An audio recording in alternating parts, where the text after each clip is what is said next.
welcome to Movies, Films, and Flicks. I am Mark Hoffmeyer, and joining me is someone who currently has 3 heads in a duffel bag. It's Anande Boatis. Sorry. Whoa, what an intro. Well, I've got my hair's braided, knives are ready and shiny. Yeah. No duffel bag though, Mark. Jeez. This isn't the Pesci movie, 8 heads in a duffel bag. This is, no, it should be 2 heads in a suitcase. 2 heads in a suitcase, 3 heads in the boiler room. Oh man, I'm so happy. Thank you for joining me to talk about The Blackcoat's Daughter. Thank you for having me, Mark, because we need to talk about this movie more. The Blackcoat's Daughter is a masterpiece. Oh, man. What was in the holy water? Gone to bed on an unclean head. The angels, they forgot her. Oh, man. Oh. It's, So, all right. So I guess to kick this off, like, for me, what I love about this movie is I think a lot of, so I was reading interviews with him and people are like, this is a slow burn horror movie and yada, yada, yada. And I don't like any of those explanations for it. But one thing I do like about this movie is it avoids being precious.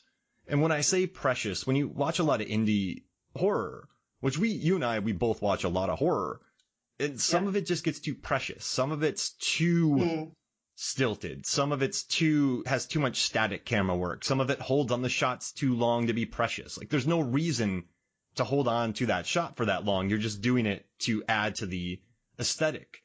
But this movie, it's so manicured, but it doesn't feel like it. And it's almost at the end, you can read into it. I guess you could have different readings, but you also have enough closure in it. For me, when I saw the end of this movie, I was like, okay, I get it. I never even wanted to read more about it. The ending was the ending to me. Like, and I'll spoil it right now. Like, she did all that. Cat? She kills the people, the 3 heads. She gets exercised. What's the quick? I think it's exercised. Yeah, she gets exercised. Yeah, she exercising the demons. That should be a workout tape. Exercising the demons. Just making a bunch of people dressed up, running up and down. But it's and then 10 years later, she comes back with 2 heads. Nothing works, and she just cries. Like she's lonely. She's alone. That thing is not coming back. Like the priest said, you're never coming back. And exactly, the thing left her. She doesn't find the answer. And I love it, but I wasn't like, did she see it? Did her face at the end mean she see it? Like, no. This is a story about, for me, this is a story about loneliness. And it's a story about grief. And, like, you have all these answers, so I'm, like, stealing all the stuff that you've researched, so I apologize. But, like, Oz Perkins used this as, like, he used horror as a Trojan horse to get in a message about loneliness. And I love that about it. I've never seen someone look at a demon and say, don't go. Like that exorcism scene has really stuck with me. And when I think about movies, and maybe in the last 10, 11 years that have stuck with me, it's like Take Shelter. I can barely think about Take Shelter without like shedding a single tear like Kiernan Shipka does in this movie. It just like that one has something to do about a father doesn't know if he's succumbing to apparent like schizophrenia or if the world's ending and he wants to protect his family and it's not his fault. Like he doesn't know what's going on. And in this one, like Kat, she just gets the creature in this reminds me of Simon from Session 9 who goes after the weak. Like this thing, she's by herself and it gets her. And I love this movie. I dig it. And I'm so happy. Yeah, that's the thing. It's a loneliness that makes her vulnerable, and that's what makes it so good. You know, like it makes her weak. It allows this demon to possess her, to give her the sense of power. But in the end, she still doesn't have it, and she's still so lonely. Like it's a very powerful movie. I mean, I can't watch this movie without crying in the end. That last wail that she gives, like every time.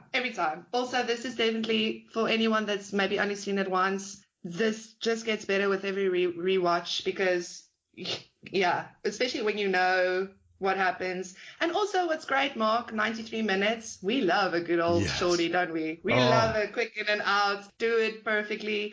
Yeah, slow burn. I mean, I was watching it again last night, and I was like, I don't understand how people can say slow burn. It feels like this movie gets on quite quickly, really. Like by halfway, okay, who's who here, what's what, because the 3 timelines at the beginning is kind of like, okay. But halfway through, you know what's already going on, but it doesn't matter because where they take you. Like it's the same with Perkins. He does this whole atmospheric journey that he really puts you on. And by the end of it, you're just so with her. And like I read somewhere, he's also like, that's what his thing is with this movie.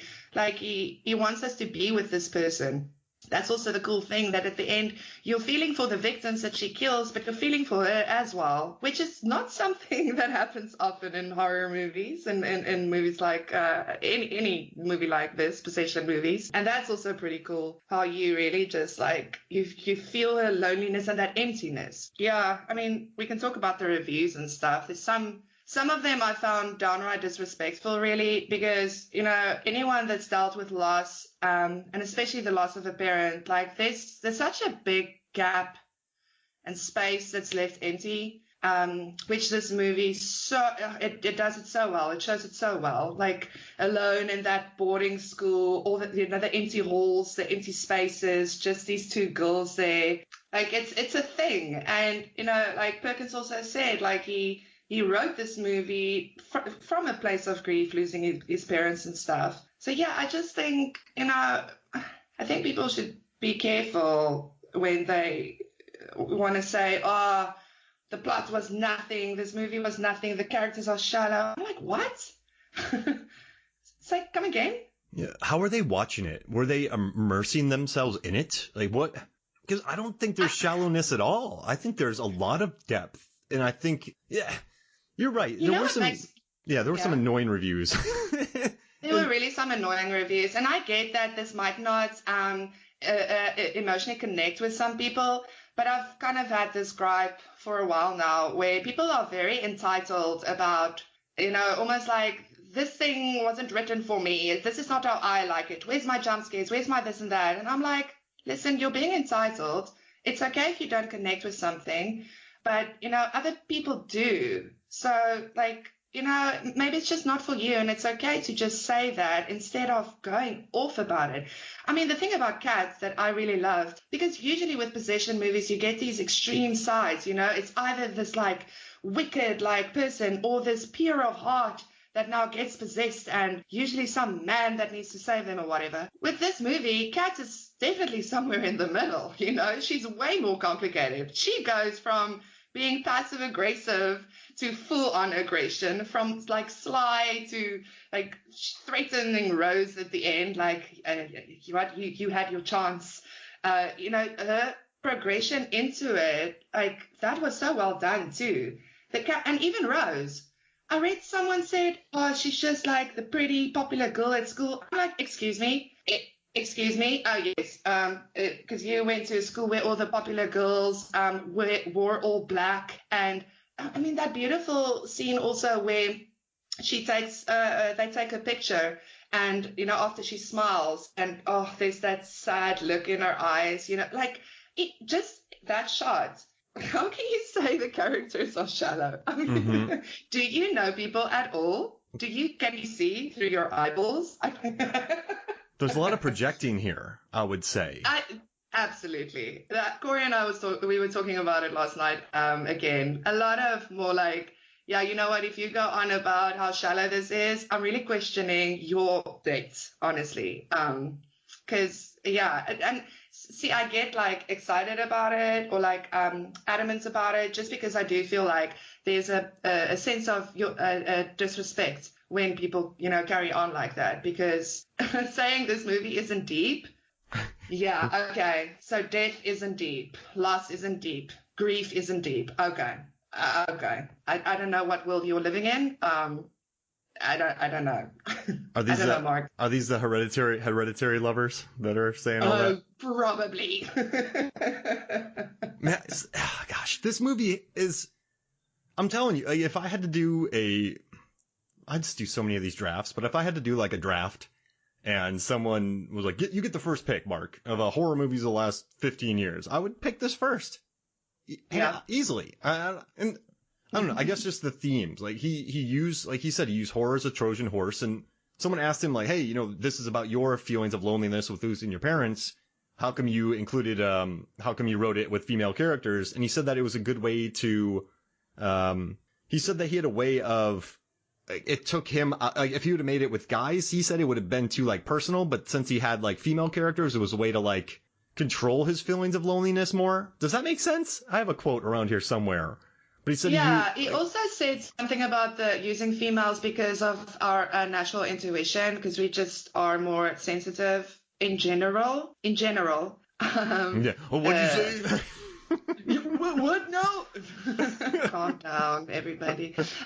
We're not talking about you. We're not talking about, everything's not about you. No, but yeah, I also read, like you said, specifically the possession theme that was used like a Trojan horse to actually talk about these deeper stuff, which I thought was like brilliant. I love how he talks about horror movies in general, like how he says in one interview, he said something about how horror is such a great genre because you can take anything, any theme or anything you want to talk about and basically code it into, the genre. The genre allows for that type of coding, for that type of abstract, because listen, this is an abstract movie, it's not a literal movie. If you're going to take it literally,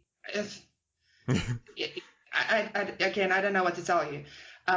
It's abstract, but that's the thing that makes it so rich. That I love movies where everyone can have their own. You don't have to have lost a parent to understand this, like any sense of pain and loneliness and that desperation.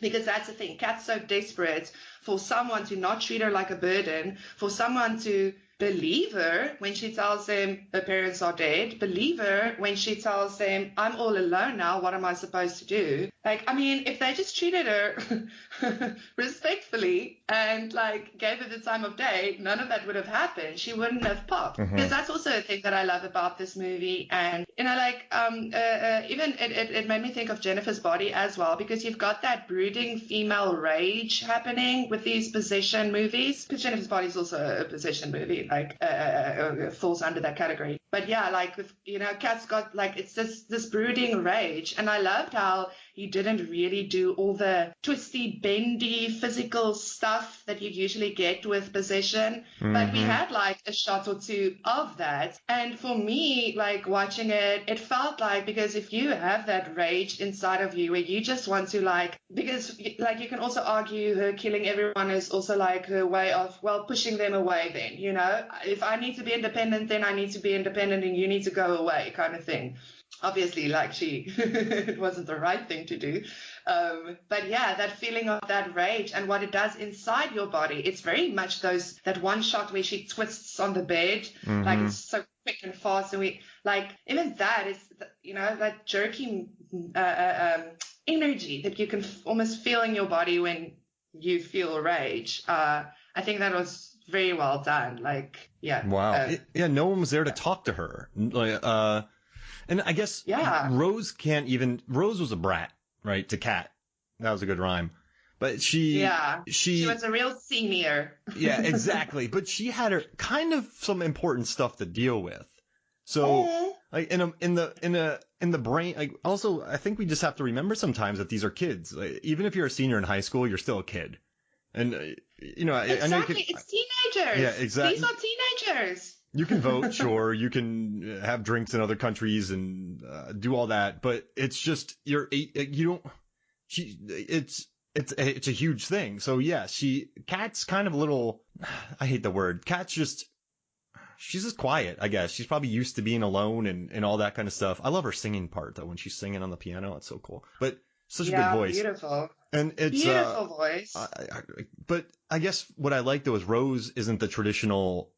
So she's bratty to Kat, but she also has bigger things on her mind at the time. She has to take care of some things, I think. Absolutely. So when